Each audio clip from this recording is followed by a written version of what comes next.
이 기자 안녕하십니까? 네, 안녕하세요. 이경태입니다. 네. 자, 이제 주말 사이에서도 뭐 이제 청와대 발 뉴스가 좀 많이 나왔었는데 부동산 얘기 또 관세 대응 이런 뉴스들 거기다가 산림청장 이 경질 소식까지 들려오고 있습니다. 일단은 이 김인호 전 산림청장 전격 경질 이것부터 좀 정리 좀 해보죠. 네, 산불 발생 위험 시기에 김인호 산림청장이 음주운전으로 사람을 칠 뻔한 사고를 네. 저지른 게 뒤늦게 확인돼서 대통령이 김인호 산림청장은 전격 경질했습니다. 국민의힘은 이걸 인사참사라면서 대통령 사과를 요구하고 있는 상황인데요. 네. 당연히 이게 21일 경질된 당일 하루에만 12건의 산불이 발생했습니다. 말씀하셨듯이 함양 산불은 아직 진화도 못하고 있는 상황이고요. 네. 즉각 경질이 당연히 바람직한 결정인데 국힘이 지금 문제 삼고 있는 게 약간 어색한 부분도 있습니다. 이제 국민 추천제 시스템을 통해서 셀프 추천됐다. 그리고 발탁됐다라는 네. 점을 부각하면서 정부 책임을 묻고 있는데, 임명 당시 6개월 이후에 음주운전 사고까지, 예상했어야 된다는 건지 좀 동의하기 어려운 비판입니다. 다만, 이제 문제를 삼고자 했다면은, 네. 국민 추천제 시스템 자체를 적극한 논리로 비판해야 했는데, 그 부분을 못하고 있지 않나라고 생각이 들고요. 네. 참고로 전인 정보는 이상민 전 행안부 장관이라든가, 뭐, 임성근 전 사단장 등 뭐, 분명한 잘못을 저지른 고위 공직자들을 끝까지 지킨 바 있죠. 그렇죠. 그래서 국민의힘의 이 인사 참사 주장 이게 또 민심에 어떤 영향을 줄지 좀 봐야 될 것 같은데 특히 국민의힘의 주진우 의원이 김인호 청장 김현지 부속실장 라인이다라고 얘기를 하면서 뭐 이제 이런 표현도 썼습니다. 와 현지가 시키드나라는 표현까지 써서 논란을 일으켰는데 이거 좀 문제가 있어 보입니다. 어떻습니까? 네, 참 속내가 투명한 것 같아요. 이번 사안과 직접적 연결이 없는 김현지 실장을 거론한 거는 뭐 이재명 정부의 인사 시스템이 네. 성남 라인에 의해 좌우된다라는 어떤 보수 진영의 인식을 그대로 보여주고 싶다라는 걸로 보이는데 특히 경상도 사투리를 굳이 썼잖아요. 네. 그러니까 본인이 부산시장 출마를 앞두고 있기 때문에 보수 지지층에 이거를 좀 어필하고자 하는 욕망이 그대로 아하. 보입니다. 게다가 뭐 같은 글에서 대통령이 X를 통해 유력한 민주당 부산시장 후보 전재수 의원 글을 거론한 것도 지방선거 관여다, 뭐 면죄부 가이드다, 뭐 이렇게 공격했거든요. 네. 그러니까 오롯이 지방선거용으로 이 글을 썼구나 싶은 거죠. 김지원 민주당 대변인을 비롯해서 뭐 강득구, 모경종, 김동완 의원도 같은 취지의 비판을 하고 있습니다. 대통령은 별반 신경을 쓰지 않고 있어요. 뭐 어제 안중근 의사의 유묵, 국내 귀환 소식을 알린 박찬대 의원 글을 X에 리트윗했거든요. 수고했다라고 칭찬했는데 네. 박찬대 의원은 민주당 인천시장 유력 후보이기 때문에 뭐 전재수 의원 글 리트윗을 두고 야권에서 지방선거 관여라고 비판하는 것에 대해 뭐 크게 개의치 않고 있다 이런 걸 보여주고 있습니다. 네, 그래요. 자, 뭐 주진우 의원이 여러 가지 뭐 준비를 하고 있는 가운데 이걸 또 정치적 이익을 위해서 이렇게 글을 쓴 게 아니라 비판이 좀 이어지고 있다라고 정리를 해보고 또 이재명 대통령이 부동산 문제에 있어서 계속해서 입장을 메시지를 내고 있는데 국민의힘이 또 이제 장동혁 대표도 그렇고 국민의힘이 또 반박을 하고 있어요. 다주택자 대출 연장 대환대출 규제 강화 방침에 국민의힘이 비판을 했더니 이재명 대통령이 또 X를 통해 정면 반박을 했네요. 네, 국민의힘은 다주택자 대출 연장, 대한대출 규제 강화하면 네. 뭐 임대 공급이 위축되고 전월세 불안이 재현될 거라면서 그 책임 다 대통령에게 있다. 뭐 금융 독재적 발상이다. 뭐 이런 비판을 했습니다. 네. 대통령이 관련 기사를 공개하면서 아니 다주택자나 임대사업자가 집을 팔면 물론 이제 전월세 공급도 줄겠지만 그만큼 무주택자들의 전월세 수요도 줄어드는데 왜 매번 한쪽 면만 부각하냐라고 네. 꼬집었습니다. 결국 다주택자와 이제 주택 임대 사업자를 비유하는 논리가 된다는 건데요. 공동체를 해치는 작은 사익을 버리고 더 나은 내일을 위해서 함께 해달라라고 촉구했습니다. 네, 그래요.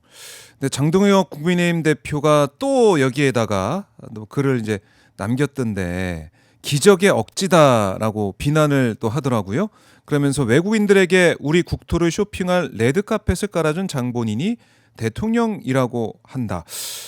이건 또 무슨 논리인지 무슨 얘기인지 궁금한데 이거 어떻게 봐야 됩니까? 예, 최근 일부 언론에서 밀고 있는 보수 진영에서 밀고 있는 중국인들이 주택을 싹쓸이에 모으고 있다. 뭐 이런 거거든요. 이들이 이제 중국인들이 양도세 중과 사각지대에 놓여 있어서 네. 내국인들이 역차별을 받고 있기 때문에 이런 중국인들이 내국인들과 다르게 싸게 대출해서 이제 주택을 사고 있다. 뭐 이런 얘기예요. 네. 앞서 얘기했던 주진우 의원도 같은 주장을 하고 있습니다. 국내 주택을 소유한 중국인이 6만 명에 이른다라면서 이런 주장을 하는데요. 네. 관련해 국토부가 2025년 6월 말 기준으로 관련 데이터를 공개한 바 있습니다. 그 기준에 맞으면 보면 중국인 수가 국내 주택을 소유한 중국인 수가 6만 명인 건 맞는데 네.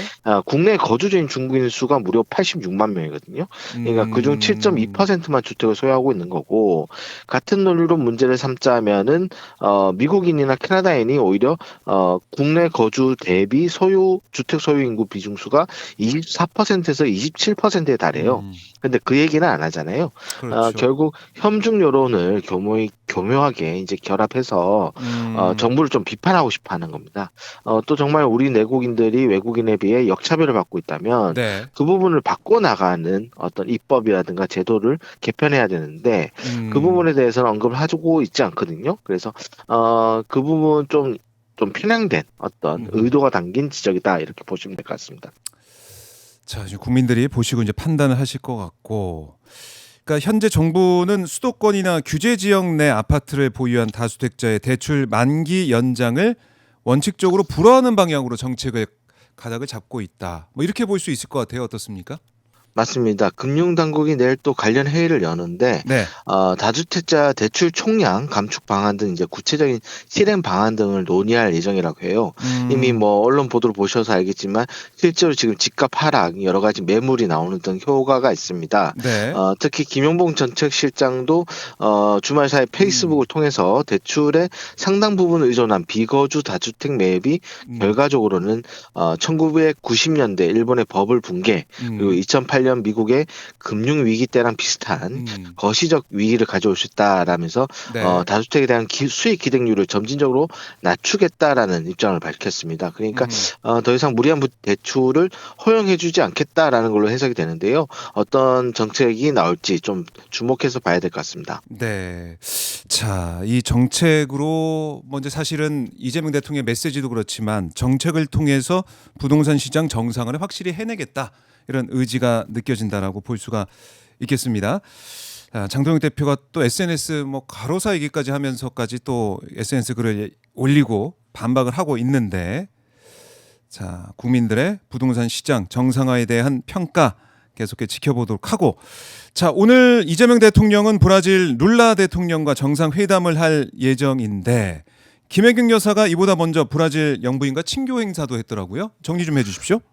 네, 룰라 대통령의 배우자인 다시우바 여사가 룰라 대통령보다는 하루 먼저 입국을 했어요. 네. 21일 날 입국을 했는데 김혜경 여사가 다시우바 여사와 함께 광장시장을 찾아서 한복 원단과 커플 가락지를 골랐습니다. 참고로 이제 다시우바 여사는 한국을 찾기 전 SNS에 한복 인증샷을 올린 바 있거든요. 그에 맞아요. 따라서 같이 이제 어떤 좀 커플룩 뭐 이런 것들을 좀 만든 것 같고요. 네. 이후에는 경기 파주의 국립민속박물관을 찾았는데 브라질 리우 카니발 관련 전시가 있었어요. 그래서 같이 관람하고 차담회도 했습니다. 네. 다시우바 여사가 김 여사를 삼바 축제에 초대하기로 했는데요. 어떻게 또 우리 그 모습을 볼 수 있을지 대통령 내외가 그 삼바 축제에 참여하는 그 모습을 볼 수 있을지 좀 관심이 주목됩니다. 예. 알겠습니다. 뭐 사실은 우리 이제 국민들께서 이재명 대통령의 외교 일정 이걸 또 주시하고 계십니다. 그만큼 우리 이제 국민들이 볼 때는 야, 이 외교까지 이렇게 잘할 줄이야. 그리고 우리 대한민국의 위상을 이렇게 올려줄 줄이야. 다들 놀라고 정말 응원을 하고 있는 거 아니겠습니까? 다시 또 외교 일정이 오늘 진행이 되는데 브라질 이제 룰라 대통령과의 정상회담이 또 기대가 되는 게 두 사람이 굉장히 뭐 친밀한 모습을 그동안 보이지 않았습니까? 정상회의 석상에서 만나는 뭐 이 노동 자로서 살아왔던 그런 인생 역정, 또 어떻게 보면은 검찰 권력을 포함한 이 기득권으로부터 그냥 그야말로 죽다 살아난 그런 인생 역정, 이런 것들 닮아있다, 이렇게도 볼 수가 있을 것 같아요. 어떻습니까? 맞습니다.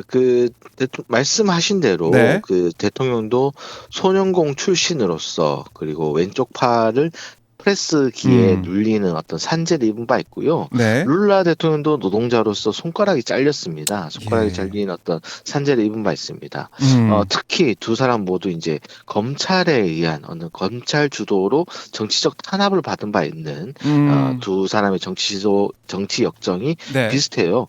그래서 이 부분의 어떤 공감대가 아주 긴밀하게 형성돼 있다, 이렇게 볼 수 있는데, 네. 오늘 대통령이 X에 또 이제 룰라 대통령의 방한을 환영하면서 이 부분을 또 한번 언급합니다. 네. 특히 이제 삼가 정치에서 한 발 앞서가신 룰라 대통령의 길이 자신의 인생 역정과 너무도 닮았다 하면서 빨리 만나고 싶다, 나의 영원한 동지 환영합니다, 뭐 이런 글을 올렸거든요. 그만큼 어떤 또 이 디테일한 또 맞이가 외교 일정이 시작되고 있습니다. 네, 알겠습니다. 자, 이 외교 일정 결과 내일 다시 한번 정리를 해 보도록 하겠습니다. 자, 이 기자 말씀 잘 들었습니다. 네, 감사합니다. 네, 지금까지 이경태 오마이뉴스 기자와 함께 말씀을 나눠봤습니다.